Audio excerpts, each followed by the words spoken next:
Ya, akhirnya emas malah turun kembali dan kita mencatat areal terendahnya adalah 17.17 dan lalu kemudian rebound dan ditutup di areal 17.36. Oke, apa yang terjadi? Kurang lebih ada sedikit miss yang kemarin sempat saya sampaikan, yaitu ternyata FOMC dengan kebijakannya adalah mempertahankan tingkat suku bunga, kemudian dot plotnya dinaikkan atau lebih tepatnya ditetapkan di area 2023, yaitu adalah gambaran untuk kenaikan suku bunga pertama.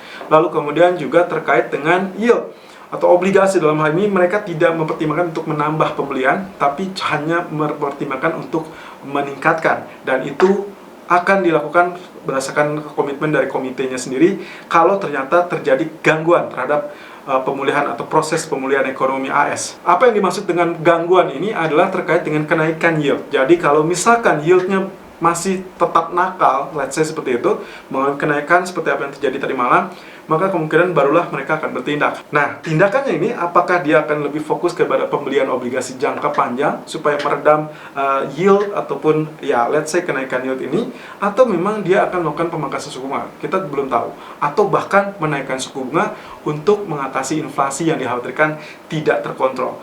Fed sendiri mengatakan bahwasanya mereka memiliki toleransi untuk inflasi untuk kali ini, yaitu di atas 2%. Yang artinya kemungkinan untuk kenaikan suku bunga mungkin belum akan terjadi. Jadi saya membacanya lebih kepada kemungkinan extension dari pembelian obligasi akan bisa dilakukan kalau let's say kita kembali melihat yield kembali naik, dan kemarin pun kita sempat mengupas ini bisa saja dipancing oleh itikat ataupun let's say kenakalan dari market, dan bisa saja itu terjadi sampai nantinya Fed mau tidak mau dipaksa untuk bertindak. So, kita masih akan lihat di minggu depan ada jadwal untuk Powell memberikan statement, karena itu akan memberikan dampak yang mungkin akan berpengaruh. Lalu kemudian kalau misalkan katakanlah di minggu depan sama sekali tidak ada tindakan, maka kemungkinan kita baru akan melihatnya di 3 bulan ke depan. Ini persis dengan apa yang kita perkirakan. Otomatis gold mungkin saja kenaikannya akan sedikit tertahan. Jadi untuk hari ini kita akan lihat dari sisi obligasinya seperti apa, dan juga dari sisi yield of course. Jadi selama yield ini tidak diatasi, maka emas akan sulit untuk mengalami kenaikan, walaupun bukan mustahil untuk naik kembali. Itu sudah terbukti dalam 1 pekan terakhir menjelang keputusan FOMC, dia mengalami kenaikan, dan bahkan pasca FOMC pun dia sempat mengalami kenaikan sampai 17.55. Tapi yang kita perlukan adalah ketegasan terkait dengan bagaimana Fed akan menindaklanjuti terkait dengan kenaikan yield ini. Persis dengan apa yang dilakukan atau diputuskan oleh ECB, kemudian RBA, dan juga BOJ siang ini. Kita akan lihat technical view 19 Maret 2021. Irfan untuk Agrodana. Technical Outlook 19 Maret 2021 jam 12.00 waktu Indonesia bagian Barat. Kita awali dengan DXY terlebih dulu, indeks dolar, karena ini adalah area yang sangat menarik menurut saya. Kemarin kita sempat memperkirakan kurang lebih resisten kedua ya di area 91.70-an. Sayangnya ternyata dia spike lebih dari resisten kedua. Nah, sekarang yang menjadi pertanyaan adalah apakah dia mampu melintasi area support sebelumnya apa tidak? Ya, ingat bahwasannya kita kemarin di sini kita sempat curigai tentang ascending triangle itu digagalkan karena dia tembus support, dan sekarang dia berada di area ini. Nah, kalau misalkan pergerakannya let's say dia spike langsung kemudian di sini tidak sanggup melintasi, berarti kita akan mendapatkan pelemahan dolar, which is good untuk gold of course ya. Berarti goldnya bisa mengalami kenaikan lagi. Otomatis yang terjadi pagi ini setelah dia tekan ke area 28 atau 29, lalu kemudian ya sebetulnya dibuka di area 37-an ya. Nah, sayangnya itu belum akan mengalami kenaikan. Nah, kita tinggal lihat saja ini dolarnya akan seperti apa. Kalau misalkan ini terjadi rejection, of course sangat wajar emas akan mengalami kenaikan. Ya, tapi perkiraan saya jangan terburu-buru dulu, karena dolar masih bisa spike dulu. Skenario seperti ini, naik sampai zona garis ini 92.08, berarti equal dengan sisi kiri ini. Ya, atau sisi ini 92.20-an kurang lebih. Jadi kalau misalkan itu terjadi rejection, barulah kita bisa switch strategi kita untuk melakukan buy untuk gold. Atau kecuali kalau misalkan ternyata nanti di technical goldnya kita bisa lihat ada resisten yang bisa ditembus apa tidak. Kemudian kalau kita lihat dari, ya saya perkecil terlebih dahulu grafiknya, ya ini adalah kenaikan terakhir ya, swing 1, swing 2, swing 3 ya, swing 4. Nah, saya khawatir ini adalah swing 4-nya, berarti katakanlah konsolidasi ataupun bahkan mungkin sideways aja sebelum nantinya akhirnya tembus ke atas. Tapi kalau lihat dari ini pola penurunan sebelumnya, saya asumsikan ini sudah turun ya. berarti ini adalah flag ataupun rectangle, kemudian nantinya dia akan tembus area support. Sayangnya itu masih cukup jauh untuk menembus area support, karena support yang dibutuhkan adalah 91.36, sementara sampai saat ini masih berada di kisaran 91.80. Oke, di daily chart bagaimana? Oke, saya tidak akan terlampau banyak melihat dari daily chartnya, karena kelihatannya juga cenderung, ya, ada kecurigaan ini double bottom ya. Kalau ini double bottom berarti dia bisa naik lagi nih. Oke, dengan neckline yang ada terjadi, berarti 9200 itu menjadi neckline. Hati-hati, jadi kalau itu tembus, otomatis kita akan melihat tekanan di sisi gold. Sementara untuk intraday-nya bisa saja ini bisa untuk mengalami penurunan ya. Kemudian kalau kita kembali ke US government yield, tadi malam dia sempat mengalami kenaikan lagi dan ditutup dengan bullish candle. Kita masih tetap tidak hapus areal trendline dari rising wedge ini. In case ternyata kemarin spike hanya sesaat dan kita asumsikan fall signal, nah begitu penurunan saya rasa kita masih butuh triggernya tetap dari Fed, atau at least ada jaminan dari Powell bahwasanya mereka tidak akan melakukan kenaikan suku bunga dan juga akan meredam yield dengan cara membeli obligasinya tentunya. Karena inilah yang tetap menjadi perdebatan di pasar selama Fed tidak menambahkan obligasinya, dan itu akan dicurigai sebagai taper ataupun pengurangan QE. Dan berimbasnya kemana? Berimbasnya adalah kenaikan suku bunga. Nanti kita sore di live streaming akan kita coba kupas lebih lengkap ya. Kemudian kalau kita lihat dari hourly ataupun 1 jam, oke, ini area garisnya. Oke, jadi kita coba lihat dari kerangka besarnya terlebih dulu. Secara keseluruhan seperti ini. Anda bisa lihat di sini saya mencoba menarik garis dari areal bawah ya, supportnya. Kita ingin tahu nih areal terpanjangnya saya asumsikan dari tanggal 28 Januari. Mau nggak mau kita harus melihat dari areal sana. Saya dapatkan areal garis ini. Kemudian areal kedua saya ambil dari 12 Februari. Ya, dan ini areal ketiga yang kemarin kita gunakan di 11 Maret. Oke, Anda bisa lihat di sini penurunan kemungkinan perkiraan kami 1.68 karena kemarin udah spike 1.77 ya. Ya, 1.75 kurang lebih. Berarti kita akan lihat apakah dia bisa terkoreksi apa tidak. Jadi patokannya support pertama adalah garis ini 1.68, atau support kedua kalau itu tembus berarti kita akan lihat 1.597 atau 1.600. Kemudian support ketiga adalah 1.46. Jadi mana yang akan bisa tercapai? Kalau misalkan dia ini katakanlah support pertama ditebus, berarti kita akan dapatkan efeknya adalah gold mengalami kenaikan. Tapi agak khawatirnya adalah ini akan terpantau kembali. Kalau tadi yield, berarti kita lihat dari treasury bond. Ini saya otomatis melihat dari sisi ini masih tetap berlaku ya. Kemarin kita berandai-andai bahwa ini adalah falling wedge. Tapi kalau kita lihat dari 1 jamnya, ada sisi yang menarik ya. Sisi yang menarik, saya perkecil. Oke, Anda bisa lihat di sini. Ini saya ambil dari 10 Februari, spike terakhir. Kemudian dia turun mengikuti pola pergerakan seperti ini, ya. Dan di dalam ini kita bisa perkirakan sebetulnya perhitungannya asumsinya begini: 1, 2, 3, 4, 5. Kalau ini kita sebut versi pertama ya. Versi pertama berarti harusnya dia mengalami kenaikan. Otomatis obligasi mengalami kenaikan, emasnya akan mengalami kenaikan. Jadi penurunan yang kemarin terjadi harusnya sudah selesai, atau relatif mungkin bisa dibilang sudah selesai sementara waktu ya. Atau kalau misalkan versi yang kedua, 1, 2, lalu ini adalah 3, berarti ini adalah A, B, C ya. Berarti kalau ini ketiga, berarti keempatnya dia hanya naik sesaat, yang artinya emas pun akan naik sesaat, kemudian dia akan mengalami penurunan terlebih dulu.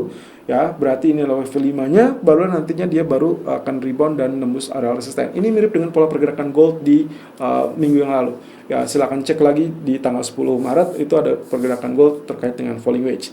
Nah, berarti kenaikan gold untuk pagi ini sampai sore hari dicurigai sebagai faktor kenaikan sementara. Jadi hati-hati, mungkin level 1737 akan sedikit meredam persis dengan 2 hari sebelumnya, sebelum FOMC, kemudian dia turun dulu, baru nanti kita akan bicara terkait dengan kalau ditembus lagi baru akan mengalami kenaikan. Kita cek dari grafik gold. Technical view gold 19 Maret 2021 jam 12.07 waktu Indonesia bagian barat, dan kita lihat dari running price sekarang 1732.20, kemudian highs 1737.60 dan low 1728.30. Agak mirip dengan kejadian sebelum FOMC di hari Rabu.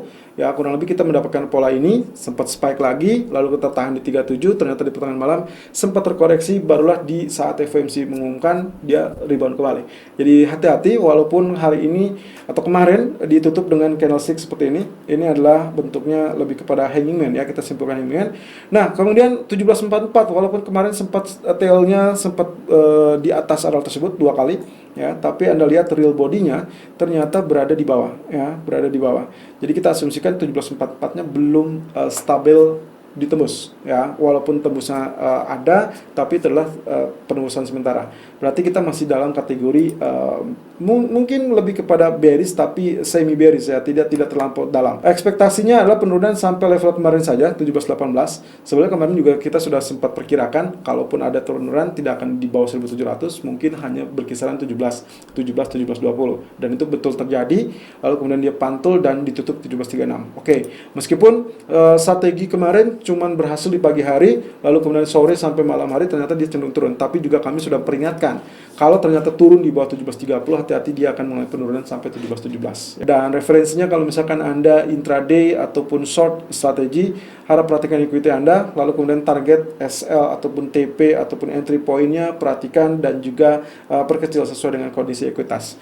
Nah, kemudian untuk medium termnya gimana sih? Oke, kembali ke weekly ya. Kalau kemarin kita juga sempat kupas, jadi hari ini penentunya. Kalau dia ternyata candle bullish-nya, berarti minggu depan akan lanjut dengan keadaan bullish. Ekspektasi saya tidak muluk-muluk, asalkan real body-nya dia nambah lagi, ya, volumenya nambah lagi ke atas. Ya, let's say tutup di atas 1744 ataupun di atas 50 itu sudah cukup, berarti dia akan cenderung bisa menyeberang 1763 di pekan depannya. Tapi kalau misalkan katakanlah minggu ini ditutupnya dengan candlestick seperti ini, saya agak riskan. Kenapa? Walaupun kemarin sudah kita konfirmasi ini adalah bullish harami, tapi konfirmasinya harus di minggu ini adalah bullish candle. Jadi kalau ini ternyata doji candle, saya khawatir nantinya kejadiannya adalah kurang lebih mungkin bullish haramnya agak tertunda. Kemudian faktor lainnya adalah terkait dengan Fibonacci retracement. Ini adalah penurunan pertama waktu terjadi awal pandemi, ya.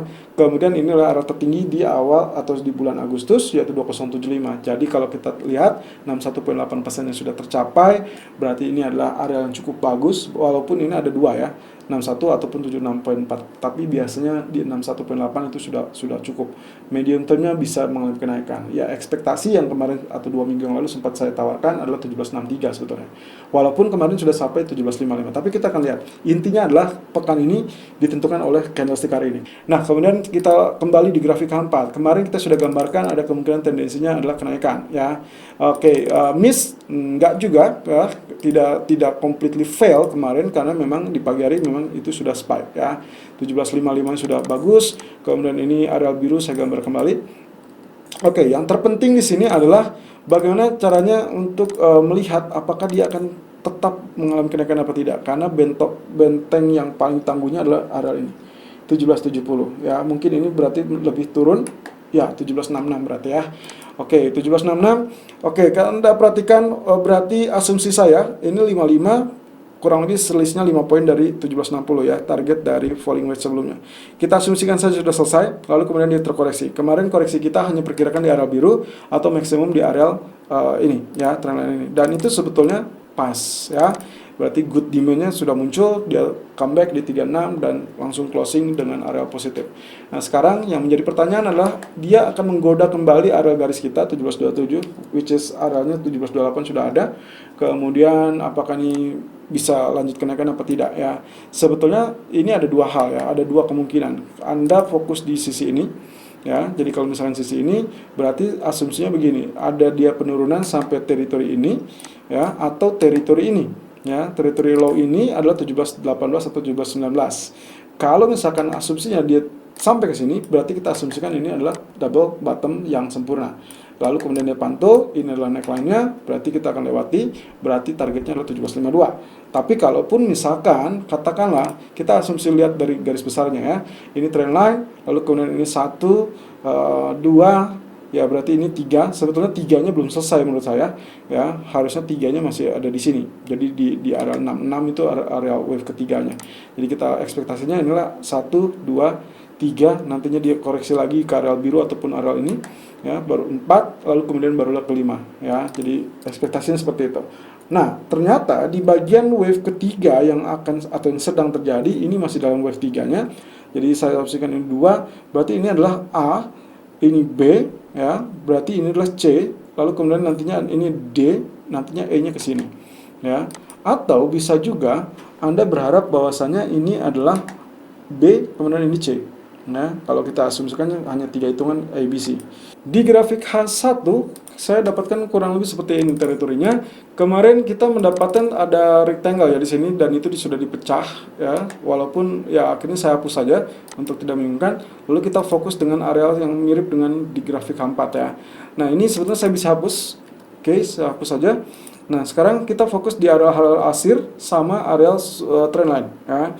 Jadi kalau misalkan kita perkecil tadi, skop pergerakannya kurang lebih yang ekspektasi yang mungkin akan terjadi ya. Ini W1, 2, kemudian ini adalah ketiganya mungkin ya, ini ketiga. Berarti kalau kita asumsikan ini adalah di bagian kirinya A, ini B, ini C. Ya, kalau kita hitung sama, ini A, ini B, berarti ini C. Nah, C-nya ini bisa di areal ini, artinya dekat dengan areal ini, ya, areal low yang sempat tercipta di 28, atau dia tembus dulu ke ini, bikin bottom, dan ini menjadi double bottom. Jadi ekspektasinya bisa dua ya, bisa pantulan di sini atau pantulan di sini. Nah, berarti sudah C, berarti dia akan lanjutkan kenaikan seperti itu. Ya, yang artinya kalau dia turun di bawah 1723, kita akan lihat potensi penurunan jauh lebih dalam sampai area 1710. Well, apapun itu, yang terpenting adalah bagaimana caranya untuk memanfaatkan situasi ini. So, untuk pagi ini saya harap kita masih bisa untuk melakukan sell terlebih dahulu. 1733 ataupun 1735 saya rasa itu area yang terbagus. Dengan target pertama 1727 ataupun 1722 target kedua, dan stop lossnya 1740. Dengan catatan kalau 1737 atau 40 tembus, Anda sebenarnya boleh untuk switch strategi Anda untuk melakukan buy. Atau dengan cara yang tadi, alternatifnya adalah melakukan buy di area bottom ini. Selalu gunakan stop loss dan risk management sesuai dengan equity dan strategi trading Anda. Irfan untuk Agrodana.